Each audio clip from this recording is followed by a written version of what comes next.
जय हिंद दोस्तों। मैं अभी कर्नाटका सीएम जो कैबिनेट मंत्री है उनका कुछ स्टेटमेंट आया है। उनका स्टेटमेंट को अभी हम पढ़ने वाले हैं और वो बकरीद को लेके जो कुछ ही दिन में बकरीद है, एक या 2 दिन बाद बकरीद होगा, उसको लेके उन्होंने एक स्टेटमेंट दिया। ये स्टेटमेंट कोई और नहीं, कांग्रेस के राष्ट्रीय अध्यक्ष मल्लिकार्जुन खड़गे के बेटे प्रियंक खड़गे जी ने इस स्टेटमेंट को दिया है।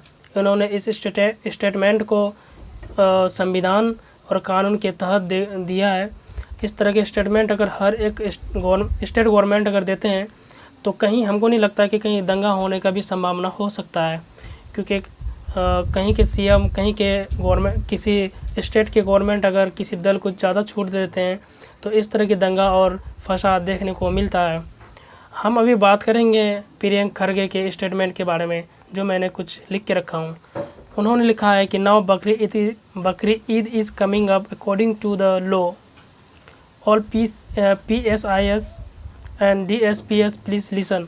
People who do cow vigilantism, saying we are from this dal, that dal, they don't know how much the farmers are struggling.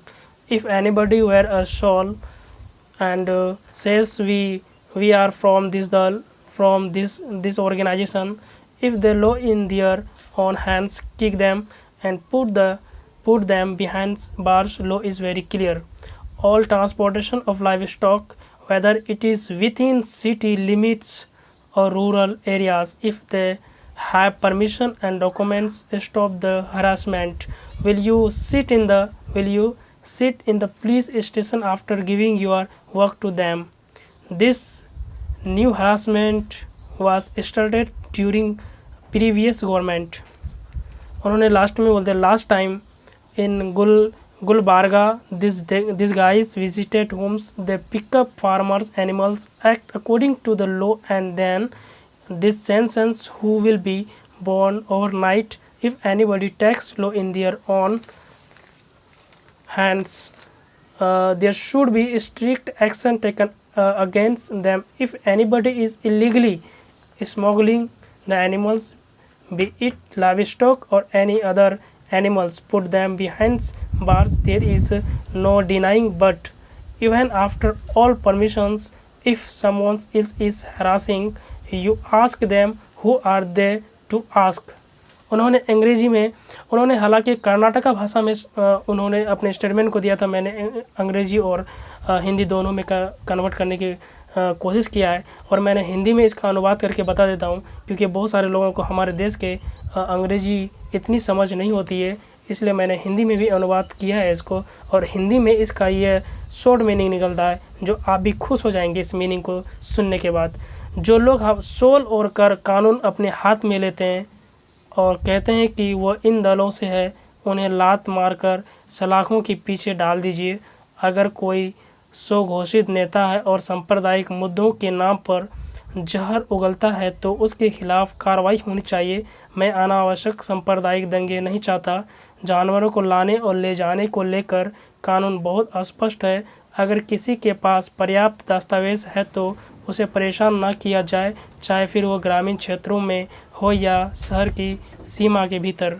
यह स्टेटमेंट हमारे जो कैबिनेट मंत्री है प्रियंक खड़गे उनका है। और मैं बता देना चाहता हूँ कि अभी कानपुर देहात के अंदर एक चर्च में घुसकर बजरंग दल के नेता, बजरंग दल के संगठन चर्च को तोड़ने का काम कर रहा है और बोला जा रहा है कि ये चर्च नहीं, ये धर्मांतरण का स्थान है और ऐसे धर्मांतरण का स्थान को हम नहीं बर्दाश्त करेंगे।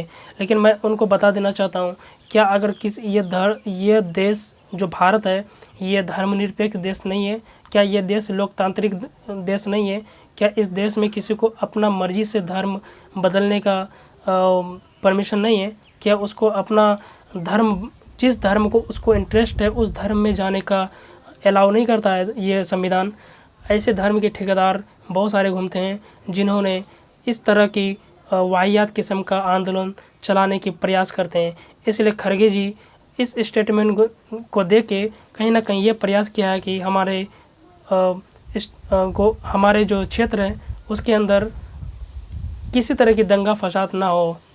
अभी मैं बता दूं कि पीएम मोदी जब अमेरिका गए थे तो उन्होंने अपने एक सवाल जो उसके जो दिमाग और चेहरे का रौनक जो हिला दिया था, उसमें उन्होंने अपना आंसर में बोले थे, उत्तर में बोले थे कि हमारे देश में किसी तरह की धर्म और रंग रूप के आधार पर राजनीति नहीं होती है। हमारा नारा यही होता है कि सबके साथ सबका विकास। लेकिन आपका विकास कैसा हो रहा है ये सारे लोग जानते हैं। इसलिए तो एक प्रधानमंत्री होने के नाते इस तरह की सवालों को फेस करना पड़ता है, तो कितनी शर्म की बात है, उस पर भी किसी दूसरे मुल्क में जाके।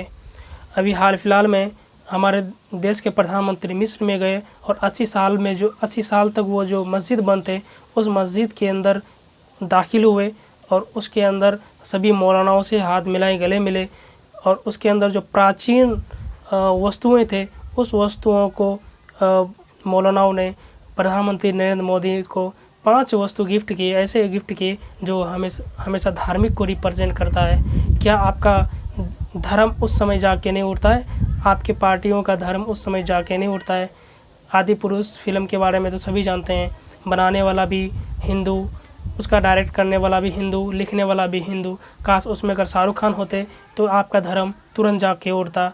यही आपको बताना चाहता हूँ कि धर्म की ठेकेदारी और धर्म का चोला ओढ़ना बंद कर दीजिए, क्योंकि अब लोग जान चुका है, समझ चुका है।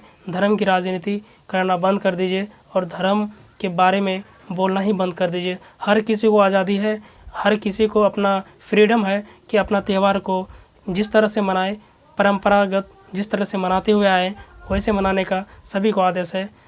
आज के लिए इतना ही। फिर मिलते हैं अगली खबरों के साथ। तब तक के लिए जय हिंद, जय भारत।